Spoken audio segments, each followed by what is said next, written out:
Welcome back to my channel, guys. Here in Quebec right now, it's below zero freezing point, and it's time to store your bike. So this episode is my take on how to store your vehicles or gas-powered vehicles.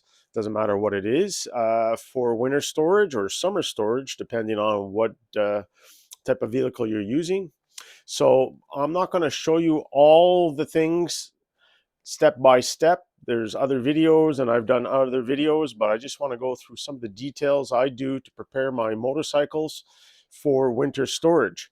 So the first thing we're going to do is we're going to top up the gas tank with 91 or higher octane, so that way there's no ethanol in it, and add a fuel stabilizer just in case it does separate or collect water over the 4 or 5 month winter storage that we have to do here in Quebec. The next thing I'm going to do is do a full oil change. Here on the Honda, it's 1.5 liters, and on my 750 GS, it's 3 liters.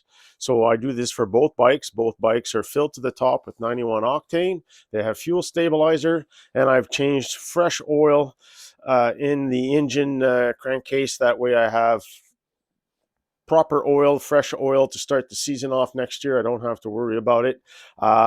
Example, I've got 5,000 kilometers on the Honda. It's due at 10, but for 1.5 liters of oil, I'll change it anyways. That way I know it's good.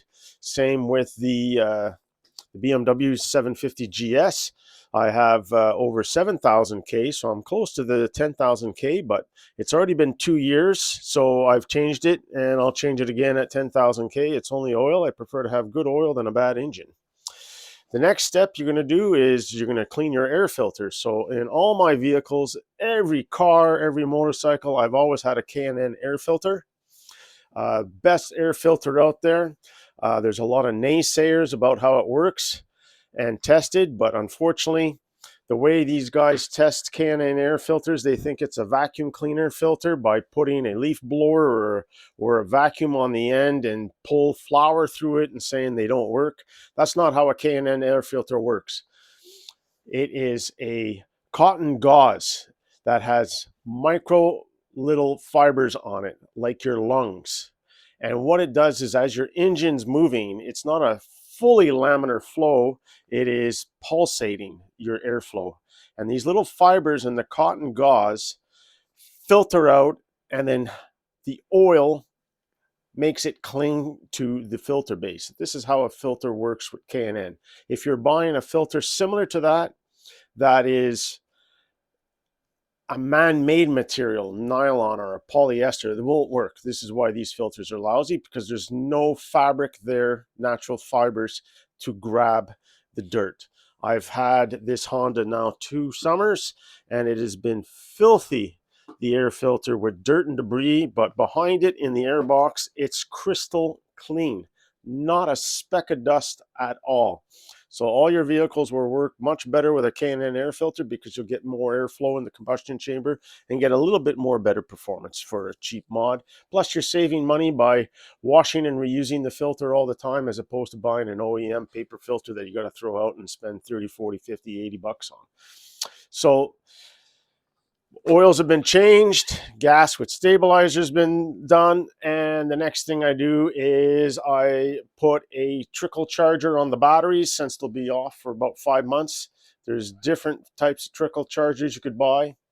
So let's get into. So on the BMW GS 750, I have the Optimate 4 full trickle charger, which does basically a diagnostic every now and again in its maintenance process.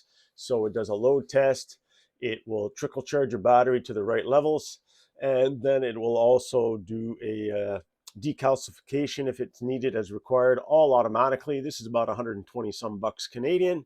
Very good. I've had this now for about 6 years, this trickle charger.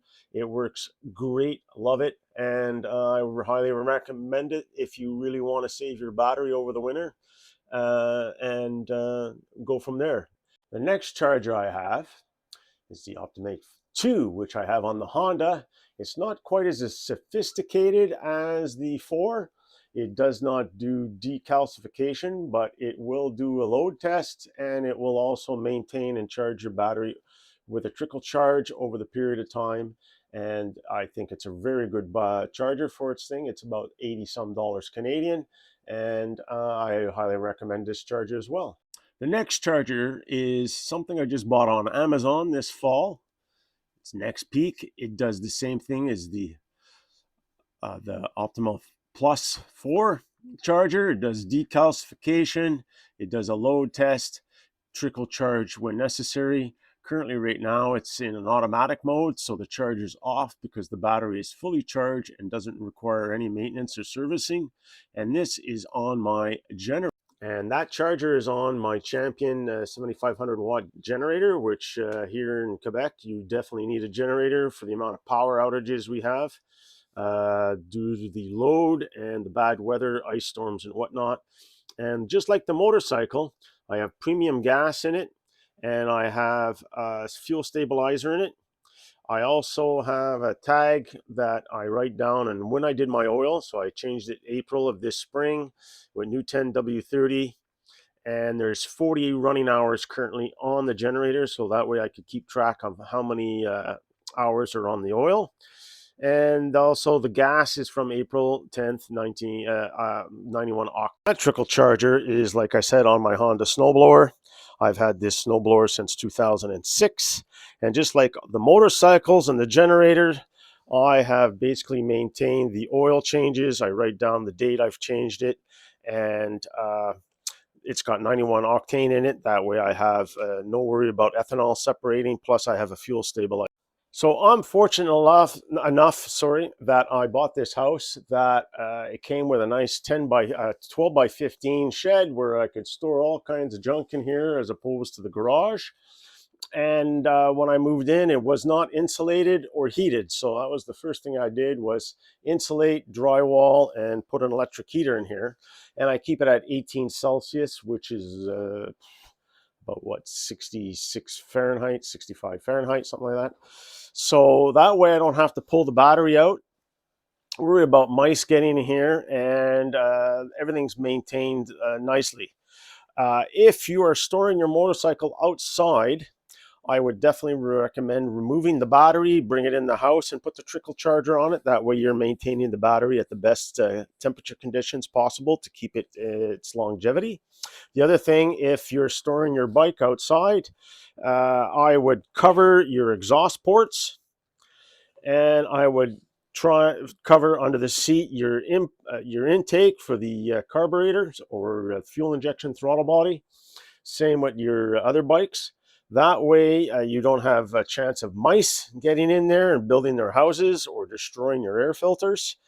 Definitely put a tarp on it. And any exposed metals, I would put like a PFT spray on it or a WD-40 spray on your exposed metal parts. That way we'll keep them from rusting. I know in the old days, a lot of the older bikes, you would fog the cylinders at the same time. But today, like the GS, it's on almost, well, not almost impossible. It's very difficult to get the spark plug. And same with the Honda. It's a little difficult to get at the spark plug to go and fog the cylinders. So I don't really worry about that because it's heated and I don't have to worry about moisture accumulating in the cylinder heads. I've ran the bikes before turning off the engine and storing them to burn all the humidity out. So once you don't see any smoke coming out the back from condensation, you know you've taken all the condensation out of your system. At that point, you shut the engine down and you're good for the winter. Do not start your bike in the winter just to hear it run for a few minutes. Now you've introduced condensation into the engine, cylinder head and whatnot. And unless you burn it off after running it 20 minutes or so, then you're just looking for trouble down the road. So these are my little tips between snowblowers, generators, and motorcycles on storage, whether it be winter or summer. It's the same principle.